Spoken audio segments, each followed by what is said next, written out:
Chapter 8. Of War. Gala IV. Warning. Mature content. If someone had told me that, mere days after that incident with Todd, I'd be in a similar situation with a stranger and enjoying the fuck out of myself, I would have advised them to check into a psych ward. That's not how trauma works, but apparently it might. Maybe it's just because he's so tall, dark, handsome. All the cliches you can trim, that's him. Especially when he makes no secret of his attraction to warm. Despite all the harsh words Jessa and MOM had thrown my way while getting ready.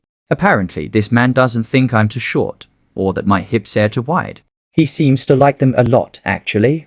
So when I feel his tongue against my neck and realize that the sensation is completely different coming from someone like tall, dark, and sexy, that primitive part of me goes absolutely wild. That voice inside of me, the one that's absolutely me, tries to tell me that maybe I should step back and think for a second.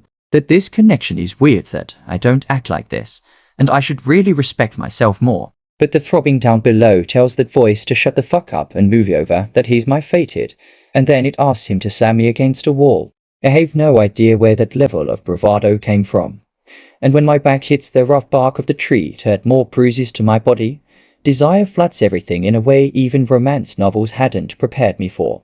Oh sweet baby Jesus in a manger. Sweet moon goddess, this man is magic. Feeling the hard length of him shoved against the very core of me should have him running for the hills, and it doesn't. Nope, I get closer instead, aching and begging for more, peppering kisses along his jaw and rolling my hips toward him. I moan in appreciation when he pushes back, almost inside me if my damn panties could just spontaneously combust and get out of the way. But the moan changes to frustration as his hips pull back, then his fingers are there, yanking my panties to the side as he slides his cock up the wet lips of me pussy. And oh my god, so warm, so hard. Velvet and fuck me harder please. And the man keeps biting and suckling everywhere.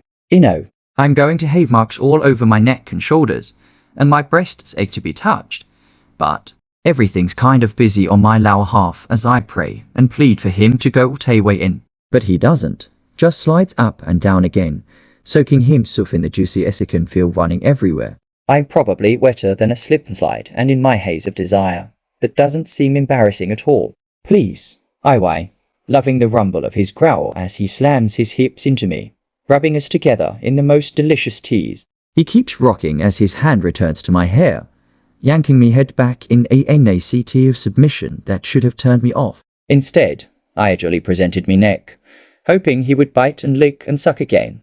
Harder. Hurt me, please. Fuck. This bite is directly over my scar and makes my entire body twitch and hum as I rock against him harder, the pain doing sinful things to the place where we are so close to being connected. And then I fall apart out of nowhere, sent so far over the cliff that he cleared it without realizing the end was near. His mouth slants over mine, hot and hard as he sucks out my scream, claiming it for himself. His hips rock against me, hard and frantic, before his entire body tenses and shudders. The kiss ends in an abrupt movement as he bites my lip and groans, something warm spreading against my abdomen. I can feel the sharp pain in me lip and know I'm bleeding, and he sucks at it like it's ambrosia, before resting his head against my shoulder in the afterglow. I blink up at the stars, feeling my heart slow and my limbs grow heavy as the normal part of me takes over my brain again. He's my fated mate. But he's also a stranger who admitted to stalking me outher, someone who said he was going to take me away. And I and him too. I and him too. Oh my god. The reality of what happened finally hits me like a freight train, and I can feel my cheeks flushing with embarrassment. I just let a complete stranger dry hump me against a tree, and I liked it. No, I loved it. What the hell is wrong with me? Fated or not, I'm still trying to catch my breath when I feel his hands on me again, but this time, they're gentle. He carefully adjusts my dress as best he can, despite Desmond's sticky against my abdomen. He does his best to pull it back into place and smooth out the wrinkles. Thankfully, the back fabric hides a lot, and I planned on changing at the hotel anyway. His touch is so tender, so loving, that it makes my heart ache in a way I've never felt before. He leans in to kiss me again, and I find myself tilting my head up to meet him halfway, desire tingling down my spine once again.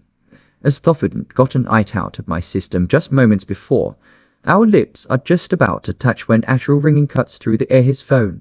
Lucas curses under his breath and pulls back, reaching into his pocket to retrieve the offending device. I can't help but feel a twinge of disappointment at the interruption. I have to take this, he says, his voice low and rough. Don't move. I nod in silence, watching as he steps away to answer the call. My mind is still reeling from what just happened, and I can't seem to form a coherent thought. What do I do now? Do I wait for him to come back? Do I run away and pretend this never happened? My heart is telling me to stay, but my brain is screaming at me to get the hell out of here. Plus, I need to run in general. Had mentioned me coming with him before we had connected in the way we did. But he doesn't even know Boyer, and oh my god, he's the alpha of Thewstud pack. I can possibly be mated to an alpha. I'm still reeling under this belated recall of his introduction when he returns, his expression unreadable. He takes my hand in his, and all the gentleness has disappeared. His eyes are hard and cold, and dread numbs my face. Oh my god, this is no magical connection after all. This is a hump and run. Son of a bitch of Ava Grey? He asks, the muscle in his jaw flexing, and his voice isn't warm aura or sexy anymore. It's harsh and cruel. And oh my word, you think my heart might actually be breaking. Yeah, I feel 2 inches Taliolacus sways in ways I'd never heard before, and some hysterical part of my brain latches onto that detail, clinically impressed by the variation and creativity. Then his eyes meet mine, and that sexy man from moments ago is gone. Gone. He's staring at me with something I'm far too familiar with. Hatred. I didn't wait forth. Rejection. I yank me hand out of his and run, and he doesn't follow. I burst through the hotel room door, slamming it behind me. My heart is pounding in my chest, and I can't seem to catch my breath. I lean against the door for a moment, trying to compose myself, but it's no use. I am broken. Somewhere inside of me is a gaping hole, and it burns with the fire of his rejection. My mate's rejection. Get it together, Ava. You don't have time for this. I push off the door and grab my bag, rifling through it until I find my change of clothes. I strip off the dress and throw it into a corner, reminding myself to throw it in the trash on the way out. I don't need my parents finding the evidence of my indiscretion after Iliav. Then again, it would be a great red herring in their search for me, wouldn't it? I step into the shower, turning the water as hot as I can stand it, giving myself a 5-minute luxury to cleanse myself of everything. I elite the water cascade of worm, hoping it will wash away the shame and humiliation I feel. But no matter how hard I scrub, I can't seem to get clean. I can still feel his hands on me, his lips on my skin. I can still hear his voice in my ear, telling me how good I feel. Stop it. Stop thinking about him.